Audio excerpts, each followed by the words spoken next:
This is a gathering for people of higher society. Those of a lower class should consider leaving, for everyone's sake. Patricia's words, like the icy winter air, pierced through me. Adjusting the collar of her expensive blouse, Patricia let out a slight scoff and cast a dismissive glance my way.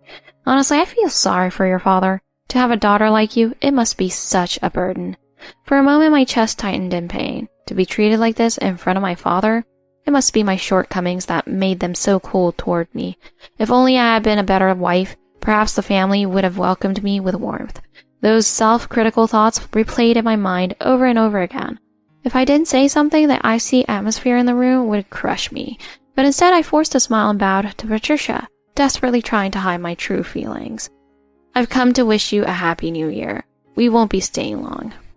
My voice trembled slightly. Meanwhile, my father, Patrick Gray, stepped forward with a calm, composed smile. I apologized for the delayed greetings. Thank you for taking care of my daughter. Patricia narrowed her eyes at his words for a fleeting moment before offering a smile laced with thinly veiled condescension. Oh, I wouldn't call it taking care of her exactly. It would be nice if she could embody the qualities of a proper wife. That would certainly put our minds at ease. There was no attempt to hide the disdain behind her words. They were meant to belittle me.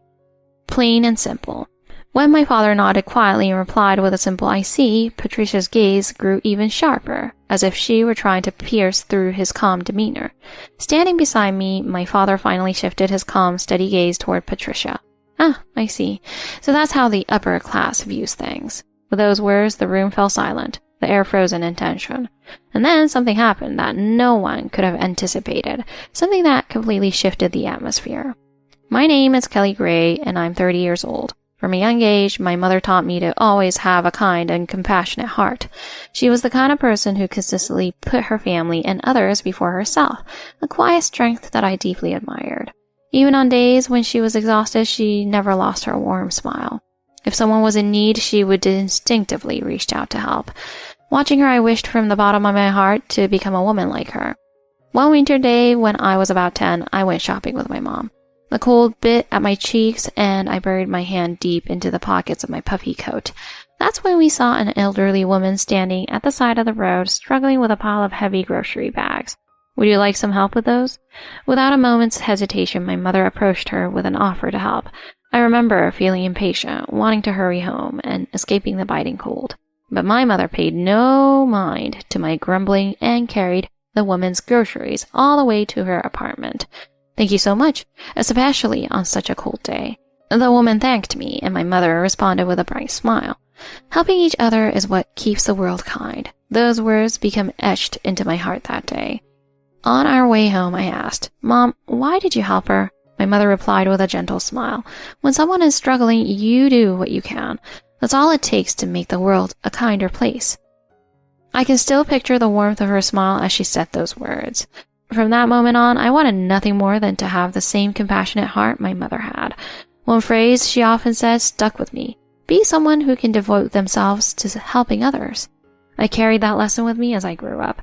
When I was growing up, our home was filled with love, with both my mother and my father showering me with unconditional affection. My father, Patrick Gray, was 58 years old. Though he was busy running a company, he always made time for me, treating me with patience and kindness. They were people who valued family above all and treated each other with genuine respect. Their bond became the ideal vision of what a family should be for me. But those happy days took a sharp turn when I was in high school. My mother contracted a sudden illness, and we were forced to say goodbye far too soon. Watching her lie weak in her hospital bed was like living through hell. In her final moments, she held my hand tightly and spoke to me with a calm voice. Take care of your father, but never forget to prioritize your own happiness. Her words felt like a plea to remind me, don't sacrifice yourself. But in the overwhelming grief of losing her, I couldn't fully grasp their meaning. All I understood was the mission to support my father, but her plea to prioritize my own happiness was pushed to the back of my mind. To think about my own happiness felt selfish after losing her. After her passing, my father became even more attentive and gentle toward me. My father had started his own company when he was young and was now the CEO of a major corporation with numerous subsidiaries. Despite his success, he remained humble and cared deeply for each of his employees. His employees respected him immensely, seeing him as someone they could always rely on for guidance. "If you're ever in trouble, just talk to Mr. Gray," they'd often say. One incident in particular highlighted how much my father cared for his employees. One year, a mid-level manager at his company was hospitalized with a severe illness. The employee, a family man, was devastated at the thought of having to quit his job to undergo long-term treatment. When my father learned of this, he visited the employee's family and told them this: "You're a valuable part of this company. Focus on getting better. Your position will be waiting for you when you're ready." When the employee tearfully thanked him, my father calmly replied, "Your job is to take care of your family. Our job is to take care of you." This story became legend within the company, a testament to my father's unwavering kindness and strength. I deeply admired him, and his actions inspired me to strive for that same balance of strength and compassion. Working under my father at one of his subsidiaries was Howard, my father-in-law. Howard served as the head of accounting. Outwardly, he was polite and well regarded by his colleagues, but beneath the surface, he harbored a deep resentment toward those above him, particularly my father. My father occasionally mentioned Howard seems to have a strong streak of envy. At the time, I didn't fully understand the dynamic between them, and I didn't think much of it. After graduating college, I began working at one of my father's subsidiary companies. He wanted me to carve my own path, which is why he encouraged me to join a subsidiary rather than the main office. Driven by the desire to meet his expectations, I poured myself into my work. I worked tirelessly to earn the trust of my colleagues and prove myself. Over time, I became known as someone reliable and capable. For me, work was more than just a job. It was a way to affirm my sense of self-worth. But it was there that I met someone who would change the course of my life forever. I first met Roger, my future husband, at the small firm where I worked. He was in sales, but there were persistent rumors that he had only gotten the job through family connections. My coworkers whispered behind his back, "He's only here because his father, Howard, pulled strings for him. He asks the part, but he doesn't deliver." At the time, I had no idea Roger had used his father's influence to secure his positions, or that he came from a family fraught with its own issues. What I did notice was his eagerness to talk to me, often seeking me out during breaks or after meetings. "You and I have something in common. Growing up with just one parent. It's tough, isn't it?" Those words touched me, resonating with the quiet struggles I rarely voiced aloud. Having someone to share the loneliness of growing up in a single-parent household and the weight of familial responsibility felt like a rare comfort. But it was all a lie. Roger had grown up with both parents, and in fact, they were both still alive and well. I would later learn that he'd used the story to manipulate my perception of him, to make himself seem relatable. Yet I found myself moved by his seemingly heartfelt declarations. I want to build a happy family. I want to treasure the people I love. Over time, Roger and I grew closer, and eventually we began dating. As our relationship deepened, talk of marriage came up, and soon it was time for me to meet his parents. On the day of our meeting, his mother, Patricia, greeted me with a tight smile, her eyes scanning me from head to toe in one swift, calculating glance. "Well, you certainly seem like a hard worker. Though I've always imagined someone more refined for my son." I caught the sharp edge in her words, but I forced a smile and introduced myself politely. "It's a pleasure to meet you." Howard, as expected, was polite but distant, his gaze holding a subtle chill. His posture and tone betrayed his unspoken thoughts. A girl from a single-parent household marrying into our family? Despite the veiled disapproval I went through with the marriage, determined to prove myself and make it work. When I told my father about our engagement, he embraced me tightly, tears quietly streaming down his face. "Congratulations. I'm really happy for you." However, I noticed a flicker of tension in his eyes when he heard Howard's name, but he said nothing. Instead, he smiled warmly and said, "If he's the man you've chosen, then that's all that matters." Once married, I threw myself into fulfilling the role of a wife with everything I had. I visited my in-laws often, helped with household chores, and prioritized supporting Roger above all else. But no matter how much effort I put in, Patricia refused to acknowledge me. "Kelly, the breakfast is cold. That's not very wife material, is it?" Howard, too, constantly undermined me, throwing sarcastic remarks like, "What, are you saying my son can't support you on his own?" Each comment was like a dagger to my chest, but I bit my tongue and endured. Roger, meanwhile, turned a blind eye to my struggles. "Could you maybe talk to your mom? Help her realize how hurtful her comments are?" One day I finally mustered the courage to ask him, but he just chuckled lightly and replied, "But Mom's right, Kelly. If you just tried a little harder, everything would work out." I was stunned, speechless. To him, I was the one who had to bear all the responsibility. Obviously, every visit to my in-laws turned into an exercise in humiliation and rejection. Still, I clung to my mother's words and told myself, you have to endure this. But the reality that no one valued my efforts for the family slowly chipped away at my spirit. As if that wasn't enough, Roger's behavior began to shift, adding to my growing despair. Work's been crazy. Just eat without me, okay? We got a golf tournament with some clients this weekend. With every word, he seemed to drift further and further from our family life. That's when a small seed of unease began to grow in my heart. There was an odd detachment in his tone and behavior, a sense of distance I couldn't quite place. One day I noticed a faint trace of perfume on Roger's shirt, a scent I didn't recognize. What's this smell? It's different. When I asked him, he avoided my gaze and replied casually, oh, just a coworker standing a little too close. Nothing to worry about. I didn't believe him, but I lacked the energy to press further. Somewhere along the way, I'd grown used to suppressing my own emotions. At first, I thought Roger's frequent absences were due to work stress, but the truth was far darker. He'd started an affair with a senior colleague. Their relationship gave him leverage, and soon he was using it to exert undue pressure on clients and exploit company resources for his personal gain. As those days dragged on, my body and soul began to crumble under the weight. Balancing my job and household duties became unbearable. By nightfall, my body would ache with exhaustion. Roger and I barely spoke anymore, and even in our shared home, I felt utterly alone. At my in-laws' house, Patricia scrutinized my every move, focusing only on my failures and never my efforts. A wife's duty is to serve the household. Each time Patricia repeated those words, my heart grew colder, encased in invisible ice. Still, I clung desperately to my mother's lessons, urging myself to keep going for the family. Then one evening, I received a phone call from my father. How have you been, Kelly? I realized I hadn't heard your voice in a while and wanted to check in. There was an unmistakable note of concern in his voice. I'm fine, Dad. Just busy with work. For a brief moment, I wanted to tell him everything, but I swallowed the words. I didn't want to burden him with my struggles. That night after hanging up, I cried for the first time in years. It felt like every suppressed emotion I'd been carrying had finally spilled over. As the tears fell, a quiet determination began to take root deep within me. I can't keep living like this. Something has to change. Little did I know, that change would come sooner than I expected. The new year had arrived, and with it came the annual family gathering at my in-laws' house. It was a tradition that brought together all the relatives, but for me, it was a day filled with dread. Honestly, the thought of going to my in-laws' house was a heavy weight on my chest. Every time I set foot in that house, I was met with icy stares and endless snide remarks. Still, I convinced myself it was my duty as a wife and prepared to endure yet another grueling day. But this time it was different. My father had offered to accompany me. If you're going, I might as well come along. His offer surprised me, but it also brought a sense of relief. With him by my side, I felt I might not be completely overwhelmed by the atmosphere. When the day came and we agreed at the house, Patricia greeted us at the door, her expression as stern as ever. Well, you've come. And you've brought your father too. What a surprise. Her tone was dripping with sarcasm, and the disdain in her gaze was impossible to ignore.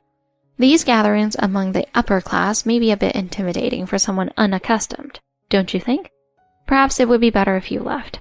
Her words gripped my chest tightly, but my father remained calm and composed. Thank you for having us today. Wishing you a happy new year. When I spoke, Patricia cast a fleeting glance at my father. Her gaze carried a mix of curiosity and wariness. So you must be Kelly's father. Lowering her voice, she addressed my father. Yes, I'm Patrick Gray. He replied in a calm and steady voice. His demeanor seemed to briefly soften Patricia's aggressive air, but only for a moment. Oh yes, I've heard a bit about you, but it seems that you're just an ordinary man, I suppose. She said this while putting on a deliberately insincere smile. Her words carried a clear undertone of insult, making my heart constrict. Thank you for always taking care of my daughter. Patrick greeted her with a calm voice, and Patricia's eyes narrowed slightly. Come in, but do try not to stay too late. Though her words carried their usual edge, my father's expression remained composed. We stepped into the living room where the relatives were already gathered, the table laden with an extravagant spread of food. The atmosphere was frigid, as if testing my resolve. I hope my daughter hasn't caused you any trouble. My father said this calmly. I noticed Patricia falter momentarily at his composed demeanor. Yet Patricia quickly regained her composure and continued. It's not so much trouble, really. though I suppose it would be better if Kelly could focus more on managing the household. As the tension in the room thickened, my father's serene smile didn't waver. No matter what Patricia said, my father's unshakable demeanor became my only source of strength. Standing beside him, I had no choice but to force a smile. The lively chatter of the relatives came to an abrupt halt as we entered the room, and they turned their attention toward us. Their stares were anything but welcoming. There were prying eyes, unkind and unapologetically judgmental. The oppressive weight of their scrutiny felt like it was piercing my skin. Howard sat on the sofa, a glass in hand, exuding an air of authority. Perhaps he'd had too much to drink. His words were unusually crude, his expression sharp and confrontational. Well, well, the daughter-in-law who hardly shows her face, what brings you here? Howard's deep voice reverberated, plunging the room into an even colder atmosphere. Still holding on to that job of yours? No intention of putting this family first, I see. As his words hit my ears, I felt a wrenching pain deep in my chest. Unconsciously, I clenched my fist, swallowing my words. For my father's sake, I tried desperately to maintain composure, though my body trembled. Patricia added insult to injury, looking down at me as she spoke. Mr. Gray, it must be so difficult for you. Having a daughter who's so ill-suited as a wife must be such a burden. At those words, I stole a glance at my father's face. His calm expression remained unchanged as he gazed steadily at Patricia. His demeanor only tightened the knot in my chest. Am I the reason he's being humiliated like this? That thought slowly ate away at me. I could hear the faint chuckles of the relatives in the background. Well, with someone like her, what can you expect? She's dragging the family name through the mud. Their whispered ridicule stabbed at my back. Why am I being treated like this? The thought lodged in my mind, and with every repetition, my throat tightened, my chest reaching its limit. Even so, with my father present, I couldn't cry or lash out. Roger, too, made no effort to defend me. Instead, he wore an expression colder than ever. Don't make this any worse than it needs to be. Just leave already. His indifferent tone wrapped icy chains tighter around my heart. Roger's gaze slid past me as if I wasn't even there. Worse, his demeanor felt like he was throwing me under the bus to protect his own image in front of his family. At that moment, emotions I'd buried deep inside surged up like an unstoppable tide. I felt tears brimming, threatening to spill over, but I couldn't allow myself to cry in front of my father. If I cry now, they win. I told myself this, biting my lips so hard it nearly bled. Despite Roger's coldness and the hostility from Patricia and Howard, my father remained unshaken. Standing behind me, he offered only a calm smile and said a single sentence. Well then, excuse us, if that would suit you all better. Normally, such a quiet, composed tone would have been nothing more than a polite farewell. But in this room, those words transformed the atmosphere entirely. Howard froze, his eyes widening as he stared at my father. In the next instant, his face turned a ghastly shade of pale. That voice. It sounds familiar. At those words, Howard's trembling voice broke through the silence. Mr. Gray? The CEO? As a single phrase echoed through the room, a wave of collective shock rippled through the gathering. Upon hearing Howard's revelation, Patricia and the other relatives widened their eyes, their complexions draining of all color. What, you mean of Gray Enterprises? Murmurs filled the room before silence fell like a heavy curtain. Roger stood frozen, his body trembling as if his mind couldn't process the reality before him. Patricia, who moments ago had been so cold, scrambled to adopt a more respectful tone. Oh, this must all be a misunderstanding. I swear we didn't mean any harm. Her voice trembled, each syllable cracking as she searched desperately for the right words. Her gaze darted nervously, trying to string together an excuse, but the panic in her tone rendered her efforts meaningless. Would you like some tea? I must apologize. My behavior earlier. It must have been the wine talking. While Patricia fumbled through her excuses, Howard's face remained ashen, cold sweat dripping from his brow. One of the relatives cautiously approached Howard and whispered, Is he really the CEO of Gray Enterprises? Howard gave a feeble nod, his shoulders slumping in defeat. This man, he's the one I've been working under all these years. His voice was so faint it was almost inaudible. The relatives were even more unsettled upon hearing this. Despite the awkward atmosphere, we ended up staying. Soon after dinner began, and while the relatives resumed their conversations, there was a clear undercurrent of unease. The tension in the room felt like the calm before a storm. As dinner progressed, Patricia tried desperately to lighten the mood, her laughter forced and brittle.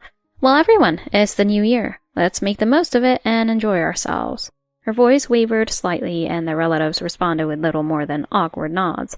Meanwhile, Howard's face was taut with tension, his jaw clenched so tightly it seemed like it might crack. Roger, who usually thrived on attention at these gatherings, was unusually quiet, his gaze fixed on his plate. Their strange behavior gave me a sense that something was brewing, something inevitable.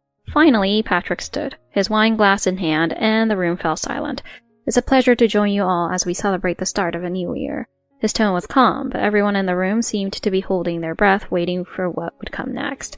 I came here today in the company of my daughter, Kelly. At those words, every eye in the room turned toward me. The looks they gave me were a mix of confusion, curiosity, and unease. But I also have something else I need to address. Howard's eyes widened, and his voice shook as he spoke. What do you mean? Patrick turned a sharp, unwavering gaze on Howard. I won't go into too much detail here, but recently a serious case of misconduct was uncovered in my company. The atmosphere in the room froze instantly. The relatives began whispering amongst themselves, exchanging uneasy glances, and unfortunately it has come to light that someone in this room was directly involved. As Patrick spoke, Howard's face turned an even paler shade of white. Patricia looked stunned and Roger stared at the table, refusing to meet anyone's gaze. I'll address the specifics within the company soon, but I ask you all to consider the seriousness of this matter. When Patrick finished, a heavy silence settled over the room. It was the kind of silence that precedes a storm. Suddenly, Patricia stood up, raising her voice at Patrick. Surely you're not implying that my husband or my son could be involved in such a thing. Her voice was filled with a mix of panic and anger. Do you think I would bring this up without having concrete evidence? Patrick's calm, steady voice cut through Patricia's outburst. Howard sat in complete silence, beads of sweat rolling down his forehead. Roger, too, appeared paralyzed, trembling slightly. Howard's face was drenched with sweat, his hands trembling beneath the table. Patricia opened her mouth to protest, but the strength had drained from her words. If you truly have evidence, then show it to us. The domineering tone she once wielded was now gone, replaced by desperation.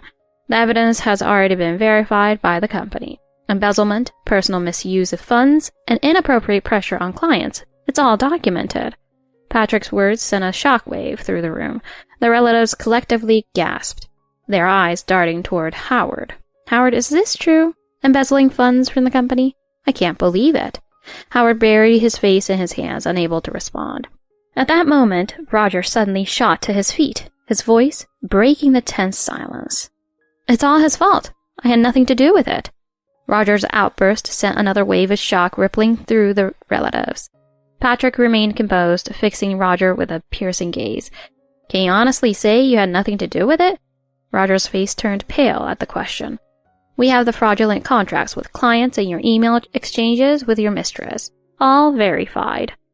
Roger froze, his entire body stiffening as if he'd been struck. Patricia's voice quivered as she cried out. Kelly, you told your father all of this, didn't you? At her accusation, I slowly stood. No, Patricia. My father is simply trying to protect me. Patricia glared at me, but her gaze no longer carried the same authority. I've endured so much in this family, but I won't stay silent any longer. As the relatives listened intently, I continued. I refuse to sacrifice myself any further to protect the so-called honor of this family. The room collectively held its breath. Kelly is finally taking steps to reclaim her life, and I fully support her decision. Patrick's words filled my chest with a quiet warmth. Howard and Roger were silent, and Patricia collapsed into her seat, defeated. The relatives sat in stunned silence, watching the unraveling of the family's facade. I urge you all to reflect. Is a family that sacrifices one of its own truly a family? Patrick's words echoed through the room, carrying a weight that no one could ignore. Formal measures will be taken. You can expect appropriate communication in due course. Howard's face turned a deeper shade of pale, and his trembling voice tried to protest. Please, anything but that. I beg for your forgiveness. Patrick followed suit, apologizing frantically. We're truly sorry. This is all our fault. But even as they groveled, my father's expression remained unchanged. He turned his calm gaze toward me. Kelly, it's time to leave. His voice held both profound compassion for me and the firm resolve that there was no reason to remain here any longer. I nodded silently and walked away with my father, leaving behind the chaos we'd created. The crisp winter air kissed my cheeks as we stepped outside, and I felt something heavy release from within me. Without looking back, I kept my gaze forward and continued walking. This is how it should be. I'll never have to go back there again. As I followed my father's steady stride, my resolve solidified within me. A few days after we left the house, my father's company issued an official statement. It revealed that Howard had been embezzling company funds for years and had engaged in fraudulent contracts. The news quickly caught the attention of the media, spreading like wildfire. Headlines like "Major Corporate Scandal Uncovered" dominated the news, and Howard's name became synonymous with disgrace. Footage of Patrick addressing the scandal with a steely expression played repeatedly on the news. Turning a blind eye to such misconduct would jeopardize the trust placed in our company. True to his word, Howard was not only fired, but also faced legal action for his crimes. The company's legal team filed a lawsuit demanding restitution for the embezzled funds and damages. Even after selling his house and forfeiting his retirement savings, Howard found himself drowning in debt. Meanwhile, Roger's role in the scandal was also exposed. It was revealed that he had used his affair to manipulate clients, compromising the company's profits for personal gain. His affair became public knowledge, drawing widespread condemnation. The husband of Roger's mistress sued him for a substantial amount in damages, leaving Roger completely penniless. One by one, Roger's friends distanced themselves, leaving him utterly isolated. Not only was he fired, but his name was blacklisted across the entire industry. Every job application he submitted was met with rejection. Desperate for support, he turned to Patricia, but she too was at her breaking point. "You've ruined everything for us, Roger." With Howard's crimes and Roger's failures exposed, Patricia's social standing crumbled, leaving her emotionally and physically exhausted. Their family's reputation was utterly destroyed, and even their own relatives avoided them. A few days later, my doorbell rang. Feeling an uneasy premonition, I opened the door to find Roger standing there. His suit was wrinkled, his hair disheveled, and his complexion pale. Just by looking at him, it was clear he was cornered. Yet, despite his pitiful appearance, I felt nothing. As soon as he saw me, Roger dropped to his knees at the doorstep, begging for forgiveness. "Kelly, please, help me." In that moment, it felt as though time stood still. Roger, groveling at the doorstep, seemed almost absurd. He kept pleading desperately. "I was wrong. I'm so sorry, but please, ask your father to fix this." The moment I heard those words, something within me froze over completely. He's doing this only to save himself, I thought. That realization pierced my heart as I quietly looked down at him. "I am no longer a tool for your convenience." The moment I spoke those words, I felt years of suppression finally lift away. My voice didn't tremble. In fact, it was calm and clear, even surprising to myself. Roger looked up at me, his face filled with shock. For the first time, I saw fear directed at me in his eyes. "You're apologizing only to save yourself. There's no reason for me to stay with you any longer." With each word I spoke, I felt the doubts within me vanish. In my mind, my mother's face appeared.